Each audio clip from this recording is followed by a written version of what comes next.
Ẹ káalẹ́ ní gbogbo ibi tí ẹ ti ní àǹfààní láti mọ̀ gbọ́ wa. Mo dẹ̀ kí wa káàbọ̀ sí orí ètò ọlọ́sẹ̀ọ̀sẹ̀ wa ẹwà ìṣirò. Ibi tá a ti mọ́ ṣàlàyé ìwé ọ̀jọ̀gbọ́n yẹn, ọ̀jọ̀gbọ́n K. Stroud àti Dexter Booth. So lágbára Ọlọ́run bá a mọ̀ tẹ̀síwájú níbi tí a bá ẹ̀kọ́ náà dé ní ọ̀sẹ̀ tó lọ. So fún àǹfààní àwa tí a ti ń tẹ̀lé wa lọ, so ẹ rí i pé tó lọ iye àlàyé tá a ṣe náà ni lórí kíni o, lórí àwọn àǹfààní Pascal triangle. So nínú àwọn méjì tá a dẹ̀ sì gbéyẹ̀wò níbẹ̀, òun náà ni pé àǹfààní alákọ̀ọ́kọ́ òun náà ni pé a lè lo Pascal triangle wa nínú probability o. So a lè lo nínú probability bóyá mo fẹ́ mọ iye hedge tí ó mọ wà tí bá ju kíni o, tí bá ju àwọn coin mi, gẹ́gẹ́ bá a ṣe mọ̀ wípé tá a fi mọ̀ tẹ́lẹ̀. So òun náà ni pé kíni o, òun náà ni tí a mọ̀ sí diagram. Gẹ́gẹ́ bí àpẹẹrẹ a mọ̀ pé tí n bá ju coin kan sílẹ̀, so màá máa ní kíni, màá máa ní outcome méjì, ó lè jẹ́ hedge ó dẹ̀ sì lè jẹ́ tail. So ti yára báyìí. So adẹ̀sì tí mo bá kan náà pé tí n bá ju méjì sílẹ̀, so màá máa ní kíni o, head edge, head tail, tail head àti tail tail. So a rí léyìí láti bí Venn diagram wa báyìí, àṣàlàyé bó ṣe jẹ́ bẹ́ẹ̀ ní ọ̀sẹ̀ tó lọ. Ṣùgbọ́n ta fẹ́ fàyọ bíbá yìí òun náà ni pé kíni o, tá a bá fẹ́ mọ lo tree diagram wa, tá a dẹ̀ sì fẹ́ mọ lo fọ́múlà eléyìí, ẹ rí pé fọ́múlà eléyìí òun náà ni a mọ lò tá a fi mọ iye outcome tá a máa ní tá a bá ju kíni o, tá a bá ju coin n. Gẹ́gẹ́ bí àpèjúwe, tó bá jẹ́ pé coin tí ń bá jù, so tó bá jẹ́ pé máa ń jù papọ̀, àjẹsí pé wọ́n jẹ́ 2/5 tó jẹ́ 32. So nínú àwọn àǹfààní Venn diagram gẹ́gẹ́ bá a ṣàlàyé òun náà ni pé ká má wá dára wa láàmú. Iye ẹ̀dì tá a bá wo ró Pascal triangle wa, so in tó jẹ́ ró rẹ̀ yóò mọ̀ sọ iye ẹ̀dì tá a máa ní fún wa.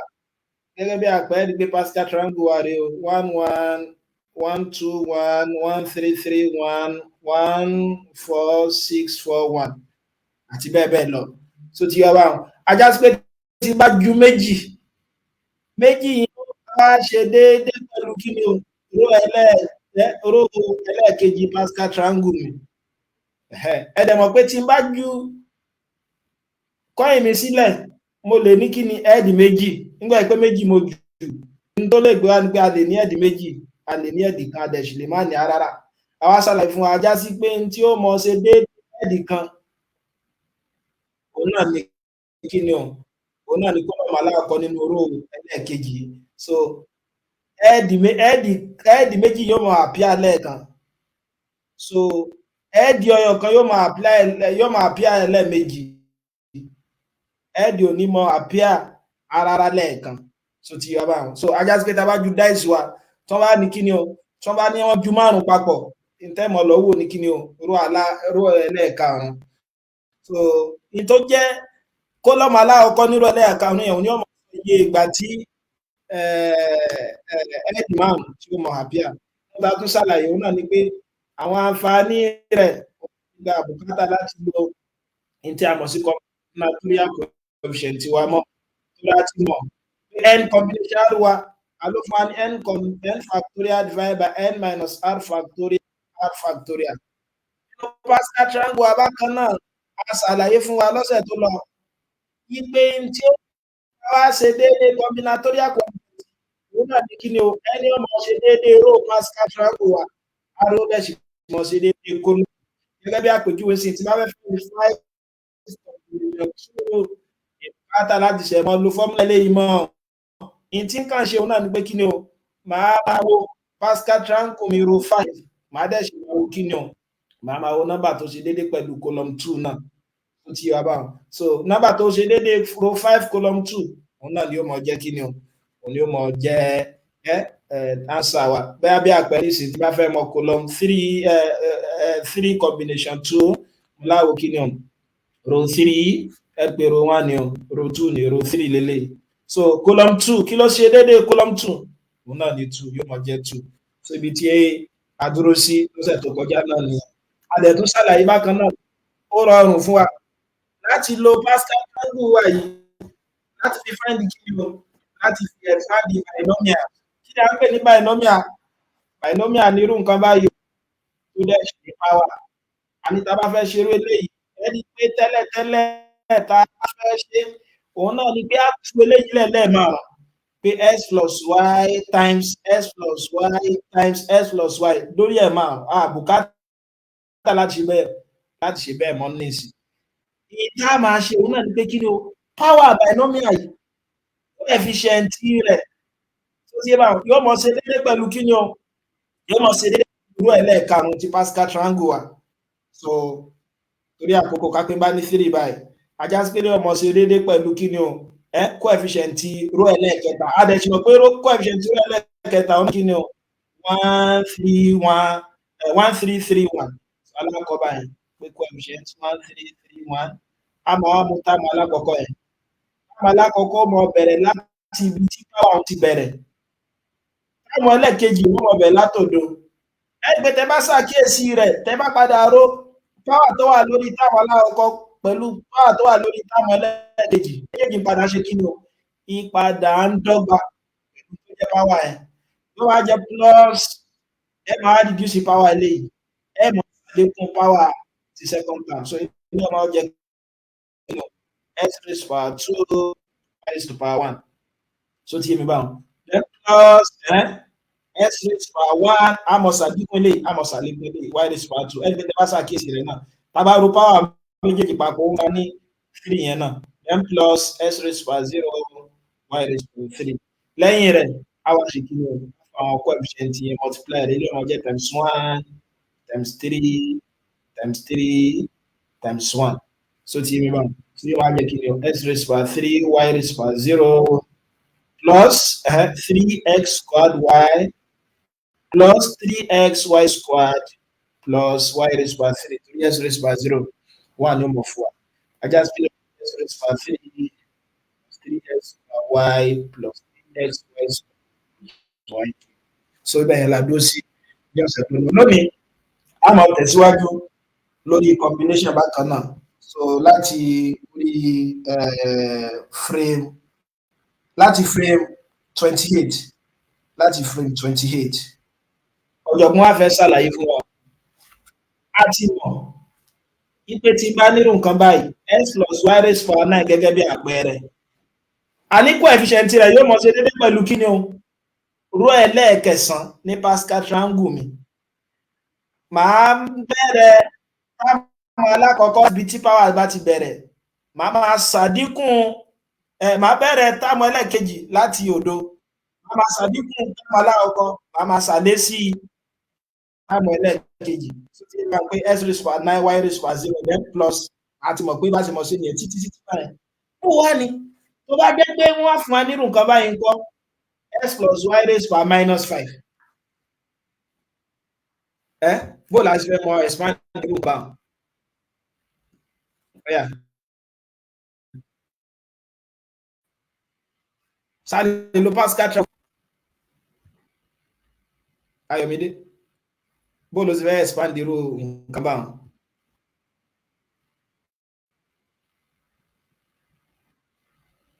Ayọ̀mídé sọ wà pẹ̀lú wa.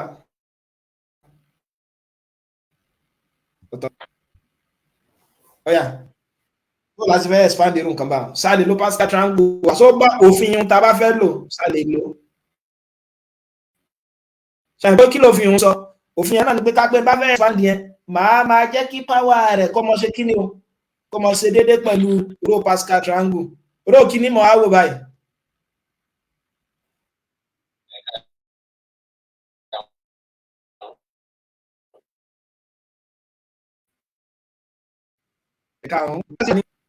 Ṣàkíyèsí o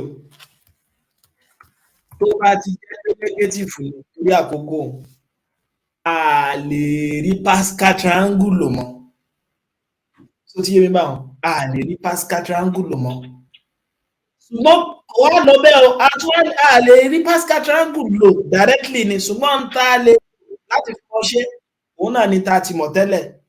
òun náà ni binomial coefficient combinatorial coefficient ṣe ìpàdé sọ fún atẹ́lẹ̀ pé kí ni o combinatorial coefficient gẹ́gẹ́ bí àpẹẹrẹ tí wọ́n kọ́ n combination 2 mo ló ń ṣe déédéé pẹ̀lú kí ni o ro kí ni yẹn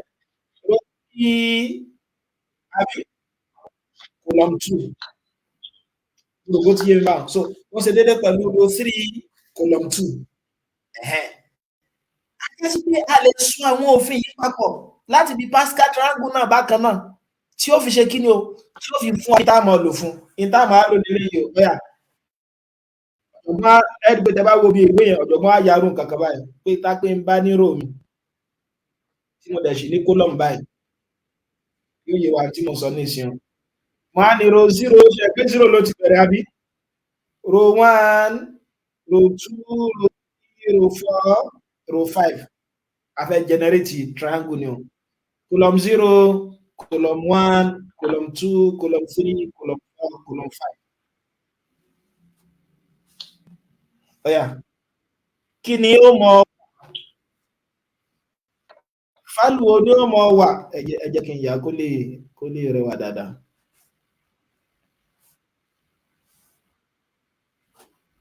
bọ́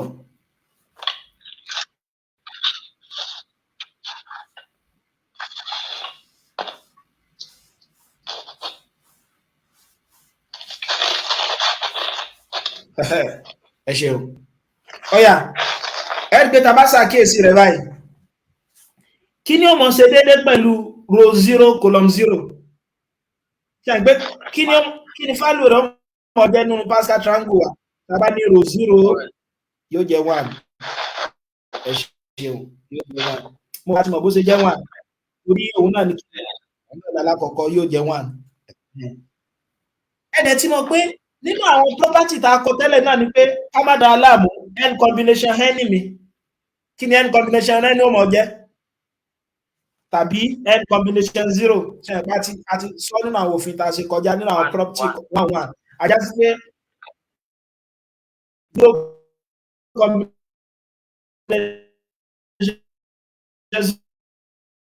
0 mọ̀ jẹ́ 1 combination for 1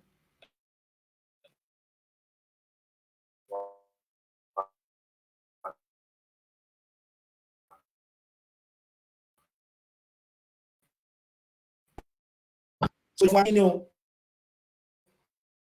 0 combination 0 ọ̀yà 1 combination 0 náà mọ̀ jẹ́ 1 row 1 column 0 ní àbí yóò mọ̀ ṣe déédéé pẹ̀lú kí ni o 1 combination 0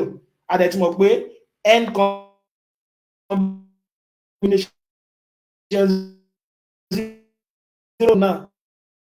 combination 0 1 ni ó mọ̀ fún wa 2 0 1 3 combination 0 mọ̀ jẹ́ 1 4 combination 0 mọ̀ jẹ́ 1 5 combination 0 mọ̀ jẹ́ 1 ọ̀yà ta ló wá lè sọ tí ro 0 column 1 mọ̀ jẹ́ 1 kí ni mọ̀ jẹ́ ro 0 column 1 ẹja kíyèsí dáadáa o ṣúọ̀ bọ́ọ̀lù sì jẹ́ 0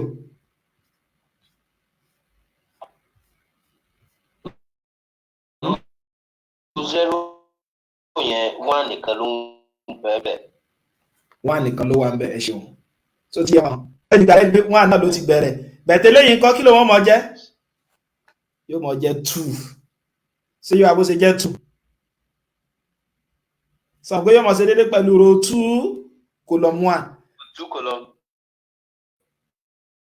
àti tẹ̀ bá tún gbàgbé nínú àwọn òfin tá a kọ́ tẹ́lẹ̀ òun náà ní pé kí ni tá bá ní n combination r plus n combination r plus 1 kí ni ọ̀jọ̀gbọ́n ni yóò mọ̀ jẹ́ n plus 1 combination r ṣe pé proof ẹ̀ nínú àwọn property tá a ṣe kí ni o tá ti proof síwájú pé tá bá ní kí ni o n plus 1 combination r plus 1 náà so that's why ló fi jẹ́ pé iléyà ìròpọ̀ méjèèjì òní ò mọ̀ fún wa lílé yìí ajá sí pé tí bá fẹ́ mọ̀ tí ó wà bíbá yìí náà láti Pascal triangle ẹ mọ́ gbàgbé náà 1 plus 2 yóò jẹ́ 3 2 plus 1 3 so ti yé mi báyìí ọ̀yà eléyìí náà jẹ́ 4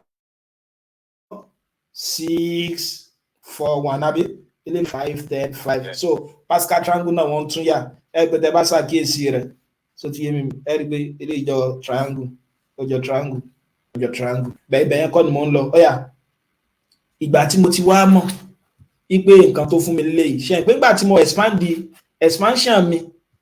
expansion tá a ṣe lẹ́ẹ̀kan x plus y raised power 3 a ló fún wa ní kíni x cube àbí plus 3x squared y plus 3xy squared plus y cube tó jẹ́ pé kí ló pẹ̀lú eléyìí o ẹ wò ó àbí àwọn coefficient yẹn ni o àbí ajá sí pé coefficient yẹn ń ṣe 1 3 3 1 ṣe àgbẹ̀ tí bá fẹ́ tún eléyìí kọ kí ni ó mọ̀ jẹ́ bá kápẹ́ bá fẹ́ tún eléyìí kọ ajá sí pé eléyìí lè mọ̀ jẹ́ kí ni o 3 combination 0 oh in tí mo sọ òye in tí mo sọ eléyìí ẹ jẹ́ ìyá Pascal triangle yẹn tó kéèyàn ọba yóò ní 1 1 àbí 1 2 1 1 3 3 1 àbí 1 4 6 4 1 níbo láti yọ àwọn coefficient yìí wá 1 3 3 1 yìí ó ṣe déédé pẹ̀lú ró ẹlẹ́ẹ̀kèlò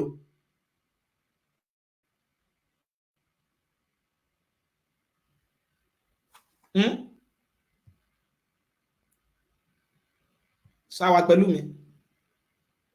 Ayọ̀mídé ró ẹlẹ́ẹ̀kẹta ó ṣe déédé pẹ̀lú ró ẹlẹ́ẹ̀kẹta so ti yé mi bá adé tí mo pé ró ẹlẹ́ẹ̀kẹta láwa yóò yà ní tí ó jòyè ró ẹlẹ́ẹ̀kẹta ni ó kólọ́mù kèló ni kólọ́mù kèló ni mo yí odò sí 0 kólọ́mù 0 ajá sí pé nọ́mbà yìí tó bá fẹ́ kọ́ ní combinatorial coefficient kí ni ó mọ̀ ṣe déédé yóò jẹ́ 3 combination 0 3 combination 0 yìí tí mo kọ́ náà nìyẹn o ṣeun yóò jẹ́ 3 combination 0 s cube then plus ẹlẹ́ẹ̀kejì náà tá bá fẹ́ kọ́ ní combination 0 yóò mọ̀ ṣe déédé pẹ̀lú kíni row 3 column kínú column 1 so yóò mọ̀ jẹ́ 3 combination 1 s cube y then plus eléyìí ńkọ́ row 3 náà ni o row column kíni 3 combination 3 so column 2 ni then plus ọ̀yà 1 yìí náà yóò mọ̀ ṣe déédé pẹ̀lú kíni row 3 column 3 ẹ̀dẹ̀ mọ́ gbàgbé pé kíni row 3 column 3 ó náà mọ̀ jẹ́ 3 combination 3 ẹ dákun ṣe tí mo kọ láàrin yìí sóyé wa dáadáa pẹ̀lú tí mo obtain láàrin yìí sóyé wa òun lélẹ̀ ẹjọ́ tẹ́lẹ̀ tún ṣe díẹ̀ ok tí màá tún ṣàlàyé ẹ wọlé ìbáyìí ẹ jẹ́ ń pa bíbá yìí rẹ̀ a lè fi 3 1 àbí a ti mọ̀ pé tá bá expand eléyìí in tó bá ní power pẹ̀lú Pascal triangle power 3 yẹn ń sọ fún wa pé yóò mọ̀ ṣe déédé pẹ̀lú kólọ́mù ẹlẹ́ẹ̀kèlò ró ẹlẹ́ẹ̀kèlò ró ẹlẹ́ẹ̀kẹta so ti yé mi báwọn a lè mọ̀ pé nọ́mbà yìí ó wá ní row 3 so ti yé mi báwọn ó wá ní row 3 ọ̀yà ẹ̀rí pé tẹ́ bá ṣàkíyèsí eléyìí báyìí 1 3 3 3 1 yìí náà lélẹ́yìí 1 3 3 1 náà lélẹ́yìí 1 3 3 1 náà lélẹ́yìí náà wọ́n yìí ro kí ló wà column kí ló wà ṣe pé ro 3 ló wà ẹjọ́ kẹ́ni ó mute ara rẹ̀ so tí ṣe pé ro 3 lélẹ́yìí wà column kí lélẹ́yìí wà wọ́n yìí column kí ló wà ọ̀dà kí n tún sọ bá mi ẹwẹ́ lẹ́yìn ní sí báyìí kágbára afẹ́ sọ nọ́mbà yìí ní combinatorial coefficient kágbé combinatorial coefficient lẹ́fẹ́ fi ṣe kí ni wọ́n yìí kí ni ọmọ equivalent sí ní combinatorial coefficient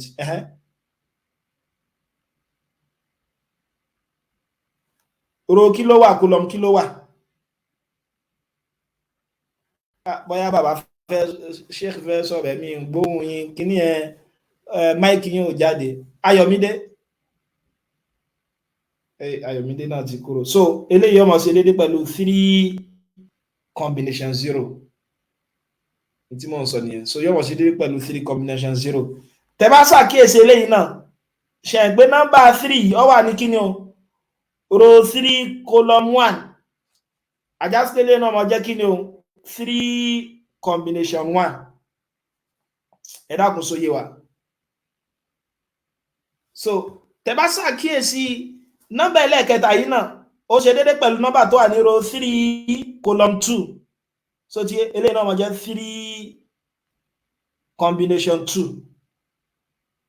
so tí tẹ́ bá ṣàkíyèsí nọ́mbà àparí náà ó ṣe déédé pẹ̀lú nọ́mbà tó wà ní row 3 column 3 láfi ní 3 combination 3 ẹ̀sìn mọ̀ pé nọ́mbà tó wà ní row 3 column 3 yóò mọ̀ ṣe déédé pẹ̀lú kí ni o 3 combination 3 iná láfi wá wà níbà ẹ̀ pé tẹ́ bá kíyèsí lẹ́yìn náà 1 3 3 3 1 náà ni o so tí èmi bá wọn so 1 3 3 3 1 náà ni o ṣùgbọ́n 1 3 3 1 tó wá jẹ́ ìgbà tá ti mọ̀ pé 1 3 3 1 òun náà ni tí ó jẹ́ báyẹn àti sí pé léyìí báyìí ní ìsìn báyìí o eléyìí tó jẹ́ wọn àyè òun náà mọ̀ ṣe déédé pẹ̀lú 3 combination 0 nọ́mbà eléyìí so tí ẹlẹ́ẹ̀kejì yẹn náà yóò mọ̀ ṣe déédé pẹ̀lú kí ni o 3 combination 1 ẹlẹ́ẹ̀kẹta yóò mọ̀ ṣe déédé pẹ̀lú 3 combination 2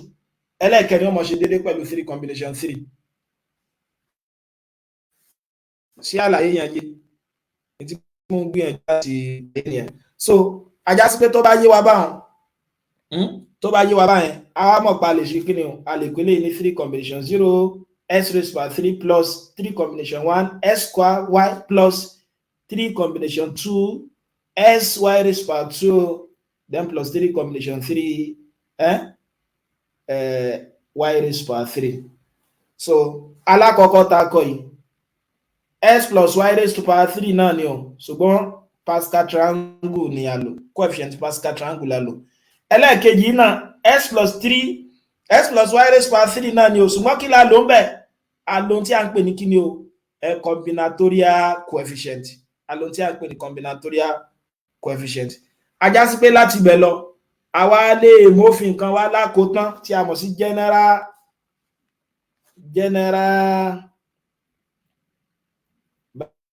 binomial expansion lákòótán sí a lè lo general binomial expansion bí báyìí ìgbà tá a ṣe s plus y raised by 3 a ló fún wa ní kíni o 3 combination 0 s raised by 3 then plus what 3 combination 1 x raised by 2y plus 3 combination 2 s raised power 1 y raised by 2 then plus 3 combination 3 y raised by 3 ó yá ẹ̀rí pé tá bá fẹ́ kó òfin yìí wá lákòótán in tó ń ṣe déédéé náà ní pé kí n sọ pé kí ni o ìgbà tí mo ti ní 3 mi báyìí 3 mi ní power òun ló ń ṣe déédéé n mo rò bó ti yé mi báwọn 0 yìí òun ni arú mi tẹ́ bá ṣàkíyèsí rẹ̀ y mi báyìí 0 ló ní la fi mọ̀ pé ó jẹ́ 1 ajá sí pé tí bá fẹ́ kó lákòótán a plus b raised to power n mi kí lóun náà mọ̀ jẹ́ bá ajá sí pé mo lè ní n combination 0 ọ̀pọ̀ jẹ́ n torí pé power mi ń bí báyìí n ni a fẹ́ kó lákòótán tó bá yẹ pé s plus y raised to power 5 ni ẹ̀hàn pé tí ó bẹ̀rẹ̀ náà ni pé kí ni o 5 combination 0 so ti yé tó bá yẹ pé s plus y raised to power Ayọ̀mídé ló wà ń bẹ̀ ni ajá sí pé intermal ní ìbàyí náà ni pé kí ni Ayọ̀mídé combination 0 bẹ̀tẹ̀lẹ̀ yìí a plus b raised to power n lákòótán òun náà ni pé general fún gbogbo nọ́mbà yóò tí ọba àríkó wà ń bẹ̀ òun la fi ń ṣe so pé s plus b raised to power n bíbáyìí ajá sí pé tí ó máa bẹ̀rẹ̀ ń bíbáyìí kò ní jẹ́ 3 mọ́ kí ni ó máa jẹ́ báyìí yóò mọ̀ jẹ́ n la fi ní n combination 0 so tí yé mi báwọn a raised to power n nígbò jẹ́ pé in tó ṣe déédé pẹ̀lú a bíbáyìí tó dọ́gba pẹ̀lú a bíbáyìí x ni y ló dọ́gba pẹ̀lú b 3 dash dọ́gba pẹ̀lú kíni o pẹ̀lú n mo rò bó ti yíwa báwọn so ajá sí pé lè mọ̀ jẹ́ kíni o yóò mọ̀ jẹ́ a raised to power n adẹ̀tí mọ̀ pé y náà bẹ̀rẹ̀ láti òdo ẹ̀wọ̀ ilé ìwà ṣe pé 1 tó wà ń báyà lè kọ́ gẹ́gẹ́ bí y raised to power 0 eléyìí náà mọ̀ jẹ́ b raised power 0 then plus ọ̀yà ta lè sọ tí 3 mi náà tún dín bí báyìí kí ni màá fi kọ́ kí ni 3 mi ó jẹ́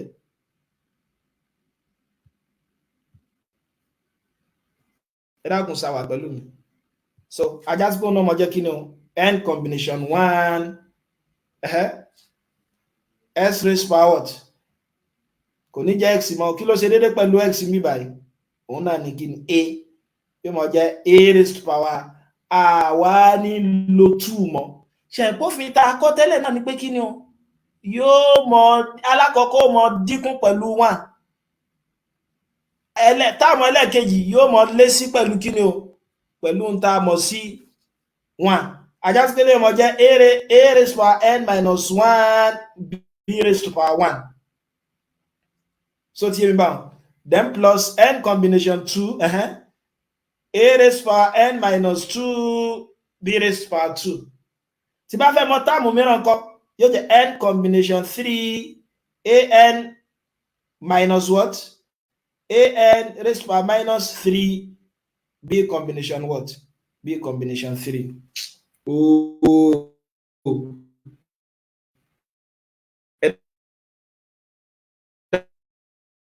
dákùn só ń yé wa báyìí lọ títí tá fi bọ́ dé kí ni o tá fi máa dé n combination n an minus n b raised to power n so tí yé báyìí so tá fi máa rí kí ni o an minus n b raised to power n ẹ dákùn sí agbálá yẹn dáadáa so tí ìtún gbìyànjú láti ajá sí pé general tá mú wa tá bá kó lákó tán tó jẹ́ pé instead power wa tó ẹni ló já sí so in tá máa ní nìyẹn o ṣùgbọ́n a ti mọ̀ ìpé a plus b raised power n mi mo ní n combination 0 a raised power n b raised power 0 plus n combination 1 an minus 1 b raised power 1 plus n combination 2 an minus 2 b raised power 2 then plus n combination n an minus 3 b raised power 3 plus n combination n an minus n b raised power n ọ̀yà ẹjá ṣe nǹkan kan bí báyìí alákọ̀ọ́kọ́ bí báyìí a ti mọ̀ pé kí ni n combination 0 mi ó mọ̀ jẹ́ pẹ̀lú òfin ta kọ́lẹ̀ kan ṣe pé n combination 0 any number tó bá combinate 0 7 combination 0 1 ni ó mọ̀ jẹ́ 1000 combination 0 1 náà ni ó mọ̀ jẹ́ so tí yé mi báwọn àti mọ̀ báyẹn ọ̀yà ẹja tún tẹ̀ kí ni n combination ó jẹ́ mo fẹ́ ká mọ̀ àwọn fálù combination yẹn ni o ká mọ̀ àwọn fálù combination yẹn so that a fi mọ̀ àwọn fámúlọ̀ tá mọ̀ lò lákòótán so kí ni n combination wọn ó mọ̀ jẹ́ n combination wọn náà mọ̀ jẹ́ tẹ́ bá lo combinatorial coefficient tiwa sẹ́yìn pé n combination r ní n factorial n minus r factorial ajásíkò náà mọ̀ jẹ́ kí ni o n factorial divided by n minus 1 factorial mo bó ti yé wa báwọn so yóò máa jẹ́ kí ni o n factorial divided by n minus 1 factorial ṣe ìpá lè ṣe kí ni a lè tú tókè yìí lẹ̀ sí ṣe n factorial ó ṣe dédé pẹ̀lú n times n minus 1 factorial ṣe rọ ni 7 factorial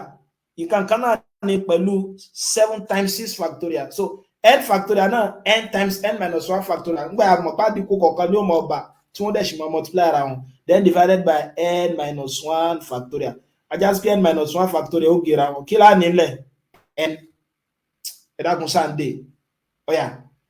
kí ni n combination 2 náà jẹ́ ṣe pé tí bá tún lò fi yẹn n combination 2 náà wọ́n jẹ́ kí ni n factorial divided by n minus 2 factorial so tí yé mi báwọn tí bá tún tú eléyìí lẹ̀ tí máa fi ní n minus 2 factorial so that wọ́n lè gera wọn màmá ní n times n minus 1 times n minus 2 factorial divided by n minus 2 factorial ẹgbẹ́ tẹ́ bá ṣàkíyèsí rẹ̀ eléyìí ó gera wọn kí ló túkù tí mo ní n times n minus 1 divided by 2 factorial so yé wa ọ̀yà ajá sí n combination 3 náà ṣe ẹ̀gbọ́n náà máa jẹ́ n factorial divided by n minus 3 factorial yóò mọ̀ sí dédé pẹ̀lú kí ni n times n minus 1 n minus 2, n minus 3 factorial divided by what? N minus 3 factorial 3 factorial. Ajá sí pé lè nà ọmọ gélé. Kí ló ṣẹ́kúnlẹ̀? N minus 1, n minus 2 divided by 3 factorial. Mo bí ẹ̀ ń tẹ̀lé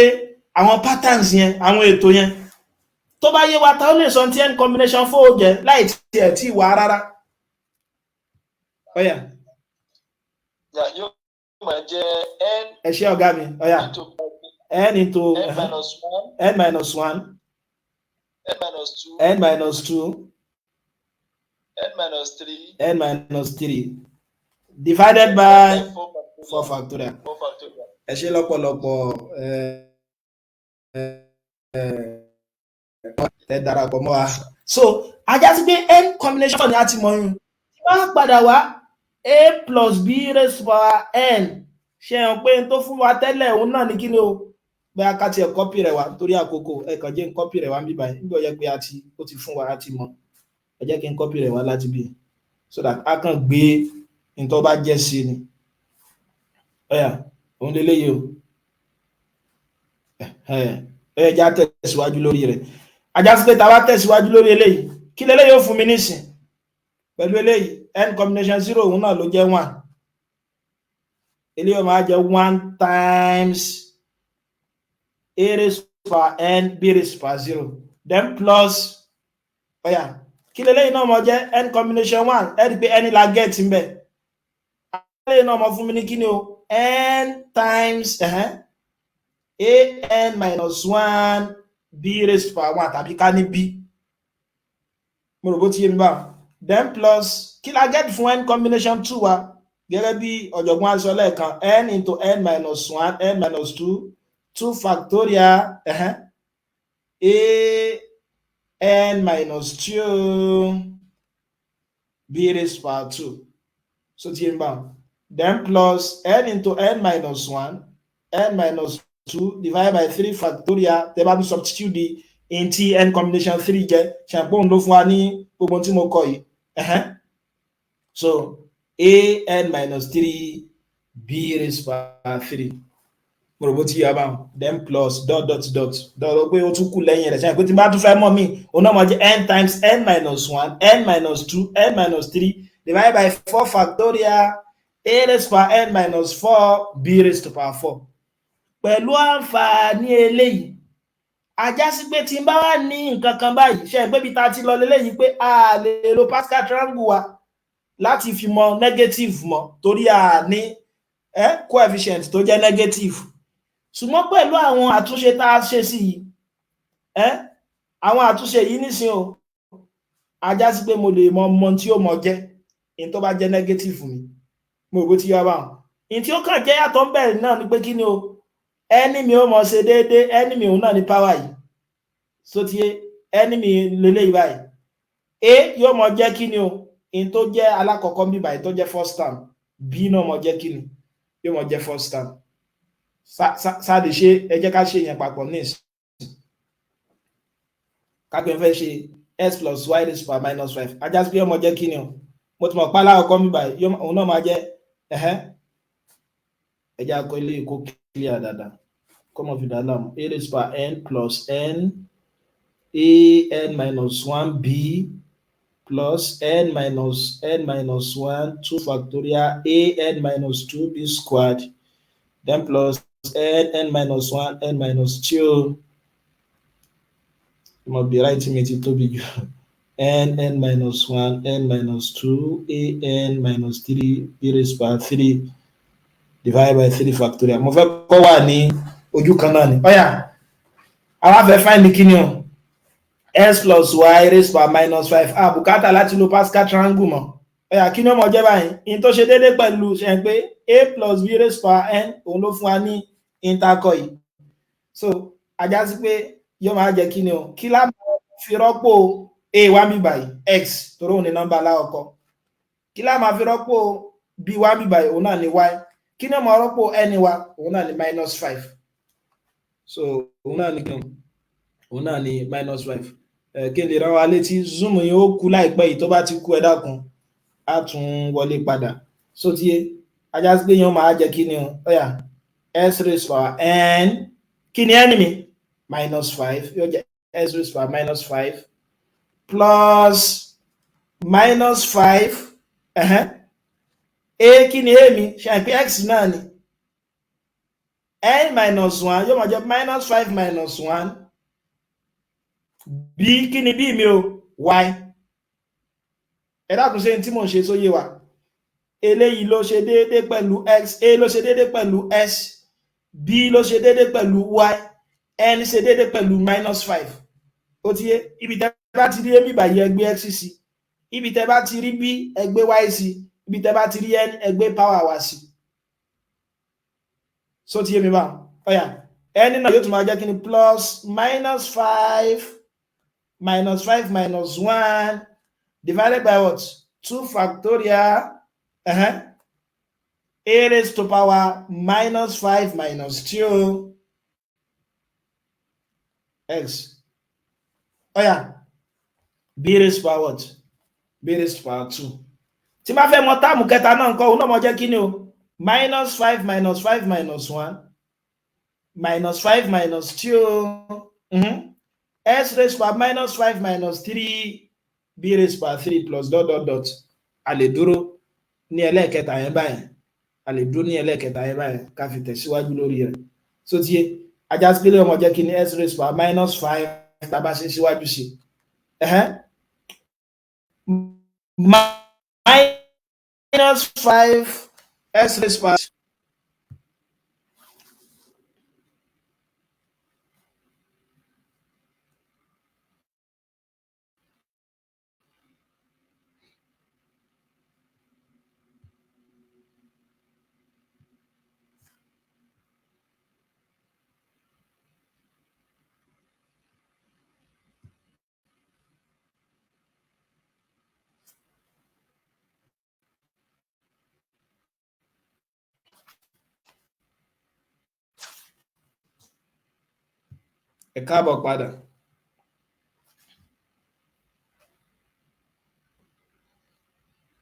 ẹ káàbọ̀ padà màá share screen yẹn padà nísìn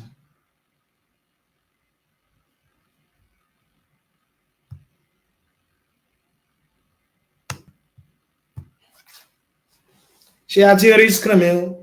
rí screen mi padà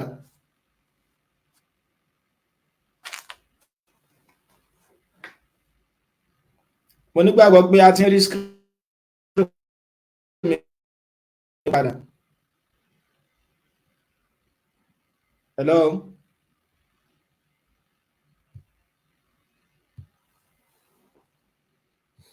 mo nígbàgbọ́ pé a ti rí screen yẹn padà ọ̀dà so eléyìí ọmọ jẹ́ kí ni -5 s raised to power -6 y so ti yé then plus -5 -6 2 factorial s raised to power -7 b raised to power 2 then plus what -5 -6 -7 ẹ jẹ́ nǹkan dáadáa ẹ má bínú láìtì mi ti tóbi jù mo fẹ́ kó gba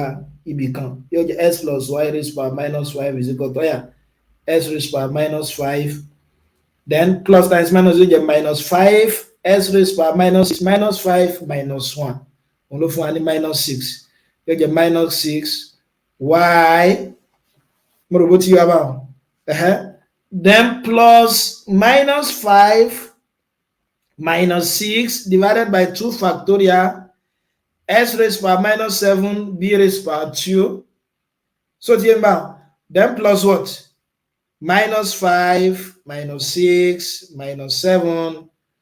s raised to power -8 b raised to power 3 mo rò bó ti yọ abáyẹn ọ̀yà tá a bá tún ṣe síwájú sí eléyìí jẹ́ s plus y raised to power -5 is equal to what s raised to power -5 -5 s raised to power -6 y plus tá a bá ṣàkíyèsí eléyìí pé 2 lélẹ́yìí o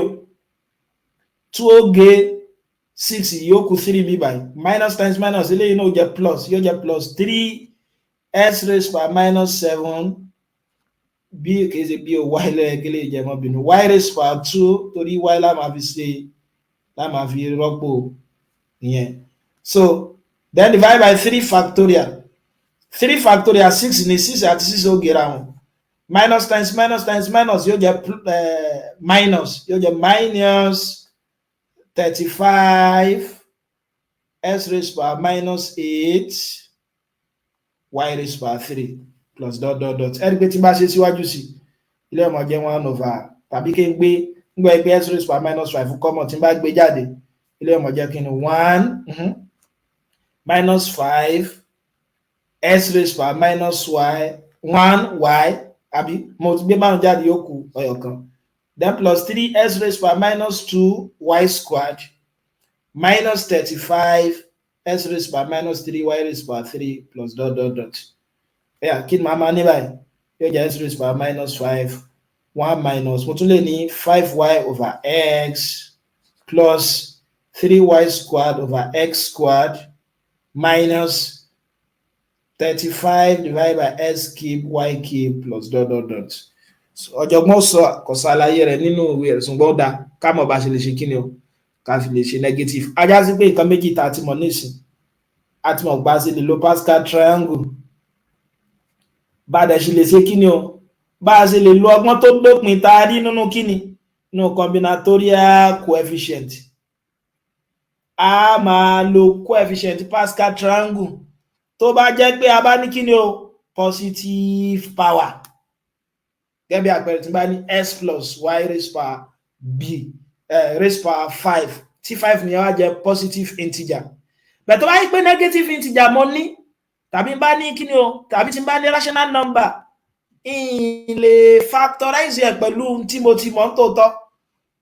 ṣùgbọ́n tá a mọ̀ ṣe kí ni o tá a mọ̀ lò láti fi ṣe òun náà ni formula tí mo kọ sókè yẹn ti combinatorial coefficient so ti combinatorial coefficient òun náà la máa ṣe kí ni o òun náà la máa lò jẹ́ tí ilé bá yé wa ẹ̀já bọ́ sí tẹ́ bá ṣàkíyèsí ní frame 30 báyìí ọ̀jọ̀gbọ́n á fẹ́ mú kankan wá ó ní a ti mọ̀ pé méjì ni bí mo ṣe ṣàlàyé rẹ̀ ó wá ní bó láṣẹ mọ expand a tó jẹ́ kí ni o 1 plus x raised power 7 using Pascal triangle ẹgbẹ́lẹ́ yìí ò lè rárá kí lá mọ́ lo òun náà ní pé a mọ́ lo kí ni a máa lo coefficient wa a dẹ̀ tí mọ̀ pé coefficient 7 òun náà ní 1 7 kí ni coefficient 7 ẹjá ṣe pa 1 1 1 lábí òun náà ní 1 7 21 35 35 21 7 1 tẹ́ bá yá kíní ẹ̀ dáadáa ajá sí pé ọmọ jẹ́ kíní o ilé ọmọ bẹ̀rẹ̀ ní àti ibi tí power ti bẹ̀rẹ̀ 1 raised power 7 x ọmọ bẹ̀rẹ̀ láti òdo then plus eléyìí àdínkù ọmọ ọba 1 raised power 6 eléyìí àlékún ọmọ ọba 1 plus 1 raised power 5 àdínkù ọmọ bẹ́lẹ̀ àlékún ọmọ bẹ́lẹ̀ 1 raised power 4 x raised power 3 1 raised power 3 x raised power 4 1 raised power 2 x raised power 5 1 raised power 5 1 raised power 1 x raised power 6 1 raised power 0 x raised power 7 ẹ wá fi coefficient tí wọ́n sí lẹ́ọ̀kọ̀ọ̀kan fi multiply wọn ilé ọmọ jẹ́ times 1 times 7 àbí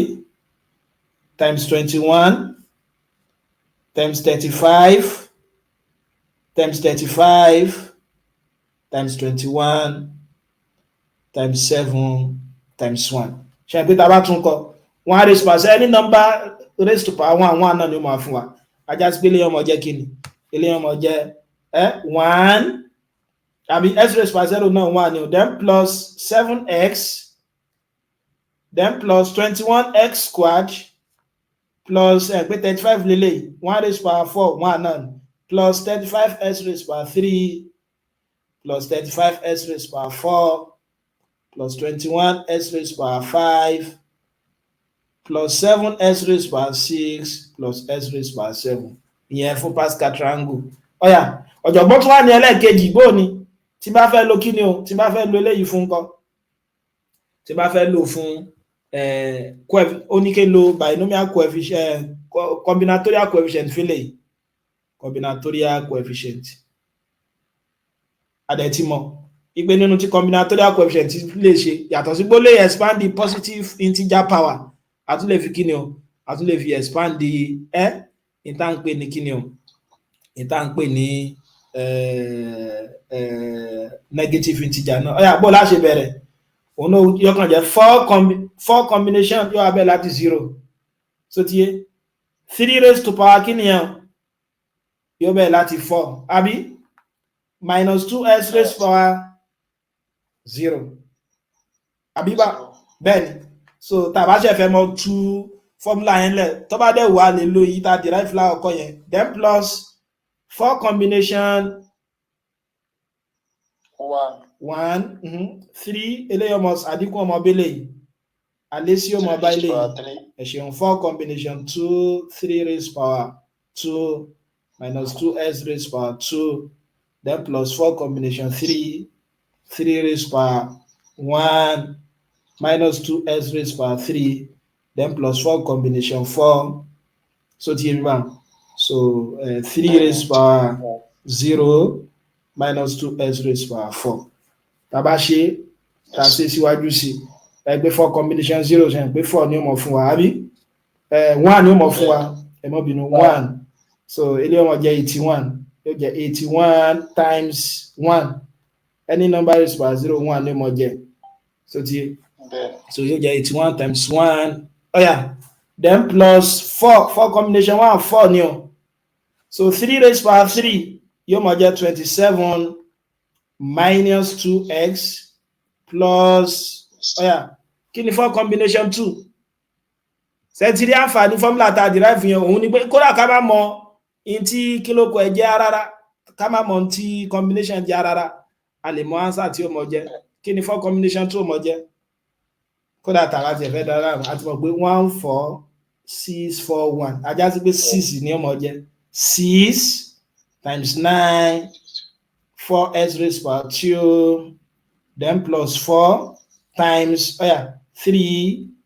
minus 8 raised power s cube so yà bó ṣe jẹ́ minus 8 minus 2 ní eléyìí minus 2 raised power 3 minus 2 times minus 2 times minus 2 then plus 1 3 raised power 1 lòun náà mọ̀ jẹ́ minus 2 raised power 4 yóò mọ̀ jẹ́ 16 s raised power 4 ajá sí pé yóò mọ̀ jẹ́ 81 plus kí ni 4 times 27 wọ́n mọ̀ jẹ́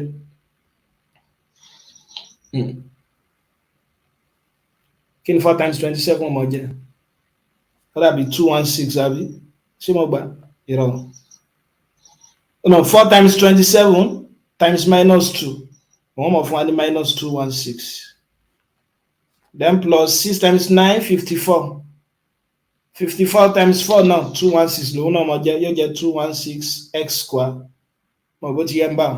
then plus 12 minus 12 times 8 kí ni ó mọ̀ fún wa 96 s raised by 3 plus 16 s raised by 4 so ti yà bá so òun ni ẹ ṣùgbọ́n tápà fẹ́ dá aláàmú ńkọ́ tá a ṣe fẹ́ mọ́ in ti combination mọ̀ jẹ́ àyàgbà lè lo formula ilé ìta derive fún bíbá yìí ó dápọ̀ ká gbé ẹjẹ́ ń copy rẹ̀ wá òun náà ni ọ so ti máa sọ bá ṣe lè mọ̀ bá ṣe lè fi sórí láì ní fún wa ní problem a fẹ́ wá nǹkan báyìí ẹni pé kí ló fún wa lélẹ́yìí a plus b raised power n ló fún wa lélẹ́yìí ṣùgbọ́n nísìnyí báyìí a fẹ́ find the 3 minus 2s raised power 4 ajá sí pé kí ni ó mọ̀ ṣe déédé pẹ̀lú a 3 kí ni ó mọ̀ ṣe déédé pẹ̀lú b minus 2x kí ni ó mọ̀ ṣe déédé pẹ̀lú n wa 4 so ilé ọmọ jẹ́ 3 raised power 4 so ti ń bá then plus 4 into 3 raised power 3 kí ni b mi o minus 2x then plus 4 raised power 4 minus 1 2 factorial ṣe ìgbélé náà jẹ́ 4 minus 2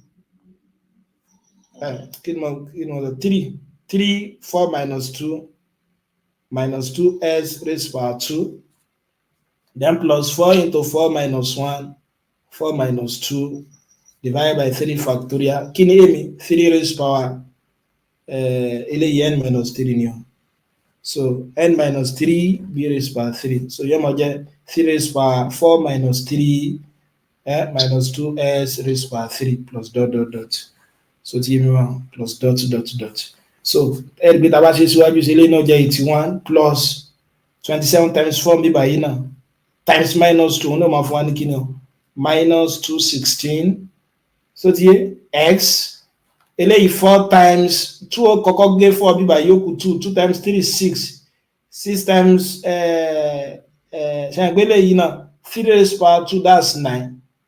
9 times 3 27 27 times 2 so àti ṣàṣìṣe bí báyìí okay 9 times minus 2 so yóò mọ̀ fún wa ní kíni yóò mọ̀ fún wa ní 216 náà plus 216 x squared ẹgbẹ́ lẹ́yìn náà 3 factorial eléyìí o so 3 factorial adẹ́tí mọ̀ 6 ni 4 minus 1 3 ni o 4 minus 2 náà jẹ́ 2 3 times 2 6 méjèèjì yóò gẹ̀rẹ̀ àwọn ajá sí pé lè kú 4 4 times 3 12 pé 8 náà yọ bí báyìí 12 times 8 but yìí la fi ní 96 minus 96 s raised power 3 then plus dot dot dot so kí la fẹ́ fàyọ ń bẹ̀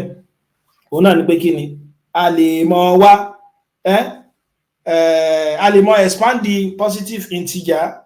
tẹ́ bá fẹ́ expand the positive integer ẹ mọ lo Pascal triangle fún so coefficient ti Pascal triangle so ti yé ṣùgbọ́n tẹ́ bá fẹ́ expand the in tí ẹ ṣe kí ni o in tí ẹ ṣe positive tàbí negative tó wá ipa ní negative tàbí kí ni o tàbí rational number so tí integer wa bá jẹ́ negative àbí rational numbers a máa lo tí a pè ní kí ni combinatorial coefficient torí pé àkókò ti lọ fún ìṣẹ́jú méjì tó kù ìgbà tá a ti mọ̀ bó wá ní tó bá jẹ́ pé ní instead a plus b ta ní bí báyìí tó bá yẹ pé wọ́n àlà ní nǹkan tó rá lè ní àwọn mìíràn tí wọ́n fún wa nírú nǹkan báyìí dó ọ̀jọ̀gbọ́n tún padà tún ṣàlàyé nsàlẹ̀ bẹ́ẹ̀ ní sí mo ní kí ni o 1 plus b raised to power n ajá sí pé ní dára mi láàmú mo ti mọ̀ pé 1 raised to power n any number raised to power 1 1 náà ni ó mọ̀ jẹ́ ajá sí pé lè yóò mọ̀ fún mi 1 plus nx so yà bó ṣe jẹ́ x 1 plus nb ẹ má bínú àbí kẹ́ ẹ jẹ́ káti ẹ̀ lo s fún kó lè fi dùn òun náà nílé ẹni wá ní sí náà ni a1 ní bíbà ìwọ̀n lé ọmọ jẹ́ in tó ṣe dédé pẹ̀lú in tí mo sọ ní ẹjẹ́ tó kọ́pì rẹ̀ wá ká fi lè mọ̀ tí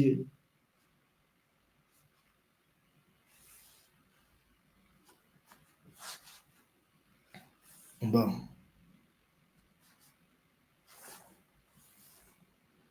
ẹ̀yà so eléyìí ni a plus b raised to power n ló fún wa lélẹ̀ ọ̀yà in tó ṣe dédé pẹ̀lú a1 bíbá ìwọ̀n ní 1 eléyìí ló ṣe dédé pẹ̀lú x tí ń ṣe b ẹni náà ni ajá sí pé ọmọ jẹ́ 1 raised to power n then plus n into any number raised to power 1 1 náà ni ó mọ̀ jẹ́ x ní b jẹ́ so tí then plus n into n minus 1 divided by 2 factorial ẹ̀wọ̀n pé wa náà 1 raised to power nǹkan yóò tí ó bá rí kó jẹ́ 1 ní ó mọ̀ jẹ́ àbùkátà láti kọ́ kí ló ṣe dédé pẹ̀lú b wa x ó mọ̀ jẹ́ x square tó ti yé báyìí then plus n into n minus 1 n minus 2 divided by 3 factorial 1 ló ṣe dédé pẹ̀lú kí ló kọ ẹ̀rẹ̀ tí lè yọmọ jẹ́ kí ni o s raised power 3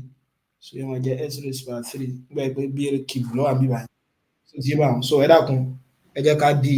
mẹ́tẹ̀ẹ̀ta mú so aláwọ̀kọ́ náà ni pé tó bá yẹ pé a bá ní positive integer tá a bá fẹ́ expand ẹ̀ a máa lo coefficient Pascal triangle tá a mọ̀ 5 tó bá yẹ pé òun ní power yóò mọ̀ ṣe déédé pẹ̀lú kí ni o yóò mọ̀ ṣe déédé pẹ̀lú coefficient àti irú ẹlẹ́ẹ̀karùn nínú Pascal triangle bẹ́ẹ̀ tí ẹ bá jẹ́ bẹ́ẹ̀ ẹ máa lo kí ni o ẹ máa lo combinatorial coefficient yín fún ẹ máa lo combinatorial coefficient yín fún eléyìí tó ń ṣe déédé pẹ̀lú eléyìí tá a ṣe wáyé ìwọ̀n bóyá bá ní ìbéèrè kan àbí ìbéèrè mìíràn ká tó tẹ̀síwájú nígbà tá à ń retí ìbéèrè bàbá ní ẹ bá sọ nǹkan kan sí Sheikh Adébáyọ̀ Chris ọ̀jọ̀gbọ́n ìṣirò ni wọ́n àkí chief olóyè Sodiq náà tẹ darapọ̀ mọ́ ẹ bá sọ nǹkan kan àbí nǹkan mìíràn wọ́n kàn ń darapọ̀ mọ́ wa torí ìfẹ́ ni kò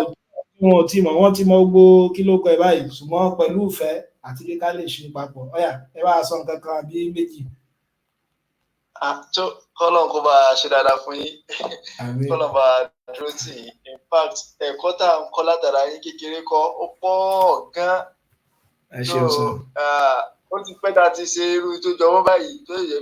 pé ọ̀pọ̀lọpọ̀ ọ̀gẹ́ ti kú lọ́pọ̀lọ́ ṣùgbọ́n bẹ́ẹ̀ tó ṣe ń kọ́ wa yìí gbogbo àwọn kan yẹn sì tún wá ń padà wá ọlọ́run bá a tún ṣe làákà yóò bá a ṣàlékún làákà yìí. àgbàdo class àgbàdo rẹ̀ sọ ọ̀gá wa lè jẹ́ ọlọ́run ní ilẹ̀ ìtẹ̀lágbá. ẹ̀yin lọ́gá wa ẹ ṣe púpọ̀ so mímọ bá a bá níbèrè kan àbírèrè kejì olóyè Mr. Sodiq scholar Sodiq ṣe wà pẹ̀lú wa ẹ ṣe tẹ darapọ̀ mọ́ alálẹ̀ yìí ẹ̀yin náà ẹ bá kí àwọn aráalé ẹ bá sọ gbólóhùn kan olóyè ìṣirò làwọn náà. kò sí gbólóhùn tá a fẹ́ sọ kí ká dúpẹ́ lọ́wọ́ yín lọ. Ọlọ́run ni ẹ ṣe púpọ̀ sáré tó ní. ọ̀pọ̀lọpọ̀ ọmọ ilé ìgbà tàbí wá sùkúl ni ọba wúlò láì àwọn tó ń bọ̀ ọmọ báyìí àrílẹ̀ àbíṣẹ́ ti yànjẹ́ sákùn lọ fẹ́yà. sáré tó ní béèrè kan àbí béèrè mìíràn kan tó parí ẹ̀kọ́ lónìí. ó jọ pé mo ní ìbéèrè kan. ok bàbá. ṣé ó ṣeé ṣe kó jẹ́ pé ká ní àwọn nọ́mbà méjì for example ká ní bíi 1 + x kó wá jẹ́ pé power rẹ̀ ó máa jẹ́ fraction. 1 + x power máa jẹ́ fraction ìbéèrè tó ṣe pàtàkì ní ọ̀jọ̀gbọ́n abéèrè wọ́n dẹ̀ fẹ́ fi ṣe wá láǹfààní ni bẹ́ẹ̀ bí ta bá nírò nǹkan báyìí iná mò ń sọ lẹ́ẹ̀kan òun náà ni pé a ní tó bá jẹ́ pé power wa a ti mọ̀ pé tó bá jẹ́ pé power wa bá jẹ́ positive integer kò láàjà tààrẹ nú kí láàmọ́ lò a mọ̀ lo in tí a pè ní kíni o in tá a mọ̀ sí kíni o Pascal triangle coefficient so ti yé so gẹ́gẹ́ bí àpẹẹrẹ tó wáyé pé x + 1 + x raised by 3 ní ìbùkátà láti dára mi láàmú ajá sí pé tí ọmọ jẹ́ coefficient mi òun náà ni 1331 eléyìí ọmọ bẹ̀ látòrí power eléyìí ọmọ bẹ̀ látòdò máa máa ṣe àdínkù eléyìí gẹ́gẹ́ bá ṣàlàyé máa máa ṣàlẹ́ sí eléyìí bẹ́ẹ̀ lọ lẹ́yìn rẹ̀ a máa fi kíni àwọn coefficient yẹn multiply wọn 1 × 3 ṣùgbọ́n tó wáyé pé negative integer tàbí bí àwọn fractional gẹ́gẹ́ bí tí ọ̀jọ̀gbọ́n sọ yẹn a ní lè máa lo Pascal triangle mọ́ kí lè tà fi ní lè máa lo Pascal triangle mọ́ a ti mọ̀ pé power yóò mọ̀ ṣe déédéé pẹ̀lú coefficient Pascal triangle row Pascal triangle that's why ní 3 fi ṣe déédéé pẹ̀lú row 3 Pascal triangle so tí bá ní raised power half báyìí ṣé mo ní row tó jẹ́ half ní ṣe ẹ̀pá ní row tó jẹ́ half ajá sí pé ìgbà yẹn láà máa lo inter-obtain bí báyìí eléyìí tó jẹ́ general formula yẹn so ti yẹn máa ẹ̀rí pé bí ta ti yọ náà òun náà ní kíni òun náà ni láti ara binomial combinatorial coefficient wa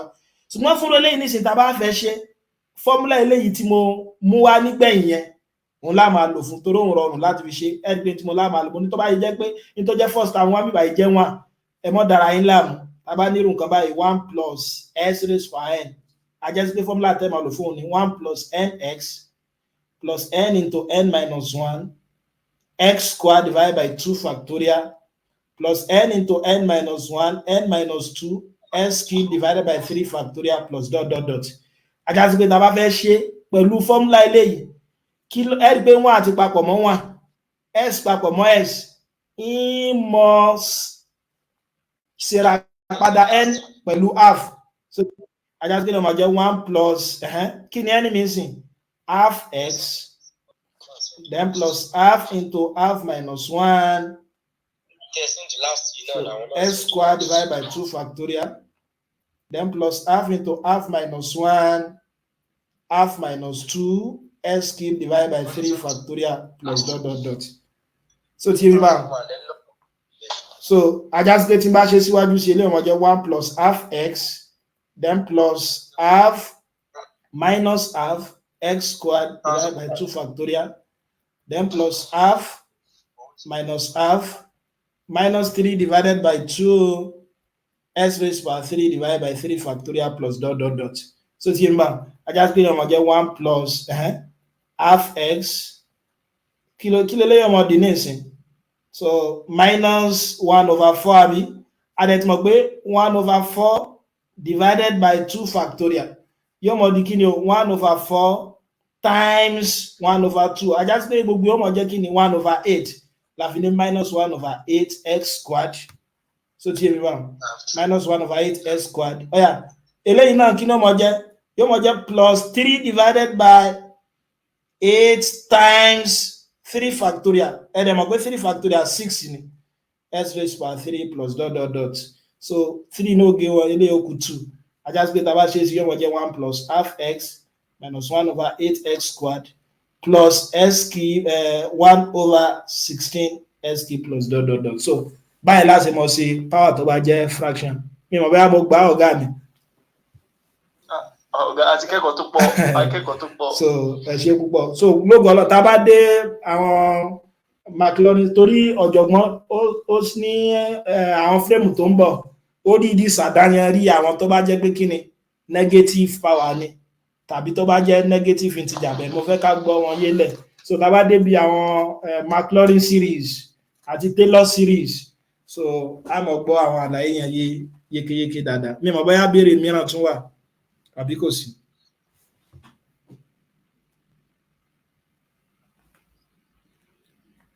So ìgbà tí ó sí ìbéèrè mọ́ adúpẹ́ púpọ̀ ní ọwọ́ àwa tí a darapọ̀ mọ́ wa ní òní so tí a fi mọ́ pàdé ní ọ̀sẹ̀ tó ń bọ̀ ó dàárọ̀. Ẹ ṣé gan sir. Ẹ ṣé.